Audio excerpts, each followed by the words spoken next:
Guys, ടൊവീസ് back. ഇങ്ങനെയൊന്നും പറയാനുള്ളതൊന്നുമില്ല. പള്ളിച്ചട്ടമ്പിയെ കുറിച്ചാണ് പറഞ്ഞത്.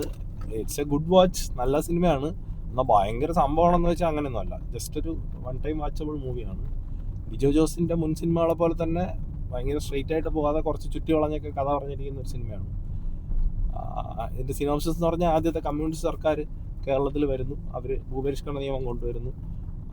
അത് കൊണ്ടുവന്നതിന് ശേഷം ലാൻഡ് റിഫോംസിൻ്റെ ഭാഗമായിട്ട് ഒരു ഗ്രാമത്തിലെ ഒരു പള്ളിക്ക് അവരുടെ സ്വത്തുകൾ നഷ്ടപ്പെടും എന്നുള്ള പേടി വന്ന് കമ്മ്യൂണിസ്റ്റുകാർ ദുഷ്ടന്മാരാണ് എന്നുള്ളൊരു പിക്ചർ അവർ വിശ്വാസികൾക്കിടയിൽ കൊണ്ടുവന്ന് കമ്മ്യൂണിസ്റ്റുകാരെ അടിച്ചമർത്താൻ വേണ്ടിയിട്ട് ഒരു ചട്ടമ്പിയെ നാട്ടിലേക്ക് കൊണ്ടുവരുന്നു. അയാൾ വന്ന് കമ്മ്യൂണിസ്റ്റുകാരെ അടിച്ചമർത്താൻ ശ്രമിക്കുന്നതും അതിനുശേഷം അയാളുടെ ബാക്ക്ഗ്രൗണ്ട് സ്റ്റോറി കാണിക്കുന്നതും അവിടെ ഒരു പെൺകുട്ടിയായിട്ട് ഇഷ്ടപ്പെടുന്നതും ഒക്കെയാണ് ഇതിൻ്റെ കഥ.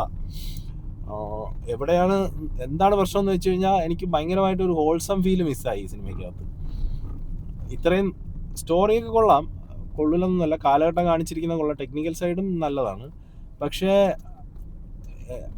എഡിറ്റിങ്ങിൽ പോയതാണോ എന്താണെന്ന് എനിക്കും ഐഡൻറ്റിഫൈ ചെയ്യാൻ പറ്റില്ല. പടം കണ്ടിറങ്ങിയപ്പോൾ കൊള്ളാം, പക്ഷേ എന്തോ എവിടേക്കൊക്കെ മിസ്സിങ് ആണ് എന്നുള്ളൊരു ഫീല് മനസ്സിലിങ്ങനെ വന്നുകൊണ്ടിരുന്നു. അതുകൊണ്ടാണ് ഞാൻ പറഞ്ഞത് ഒരു ആവറേജ് മൂവി, അല്ലെങ്കിൽ ജസ്റ്റ് എബവ് ആവറേജ് മൂവിയാണെന്ന്. ഏറ്റവും അട്ടർ മിസ്കാസ്റ്റിംഗ് ആയിട്ട് തോന്നിയത് കൈഡ് ലോവറിൻ്റെയാണ്. കൈഡ് ലോവറിനല്ലാതെ ഈ നാട്ടിലെ എത്രയൊക്കെ ഇതേപോലെ ഒരു കഥാപാത്രം, സ്ട്രോങ് ആയിട്ടുള്ളൊരു കഥാപാത്രം ചെയ്യാൻ വേണ്ടി എത്രയോ മലയാള നടിമാരുണ്ടായിരുന്നു. കൈഡ് ലോവറിനെ മാത്രമേ കിട്ടിയുള്ളൂ. KPSCയുടെ ഒരു നാടക നടിയായിട്ടാണ് കൈഡ് ലോവറിനെ കാണിച്ചിരിക്കുന്നത്.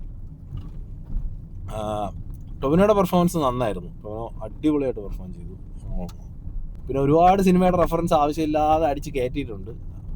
കുഴപ്പമൊന്നുമില്ല. പക്ഷേ അതൊന്നും ആവശ്യമുണ്ടായിരുന്നു എന്ന് വെച്ച് കഴിഞ്ഞാൽ ഇല്ല. പിന്നെ തോന്നിയെന്ന് വെച്ചാൽ ഭയങ്കര സർപ്രൈസ് ആയിട്ടൊരു ക്യാമിയോ വന്നിട്ടുണ്ട്. ക്യാമിയോ എന്ന് പറഞ്ഞാൽ ഒരു 1.5 ക്യാമിയോ. നമ്മളാരും പ്രതീക്ഷിക്കില്ല. അത് കാണുമ്പോൾ നമ്മൾ ഞെട്ടും. പക്ഷെ അത് കഴിയുമ്പം ഒന്നുമില്ല. അവസാനം അതൊന്നും ഇല്ലാത്തൊരു രീതിയിലോട്ട് പോകും. എന്തോ പടം വൺ ടൈം വാച്ചബിൾ ആണ്. അതുകൊണ്ട് ധൈര്യമായിട്ട് തിയേറ്ററിൽ പോയി കാണാതിരിക്കേണ്ട. It's a good movie. നമുക്ക് തിയേറ്ററിൽ പോയി കാണാം. വേറെ കൂടുതലൊന്നും ഇതിനെക്കുറിച്ച് പറയാൻ ഡീറ്റെയിലിങ്ങിലോട്ടൊന്നും പോകുന്നില്ല. ഇത്രയൊക്കെ ഉള്ളു പറയാൻ. So signing off. Thank you for watching. Like ചെയ്യുക, കമൻറ്റ് ചെയ്യുക, ഷെയർ ചെയ്യുക. ബൈ.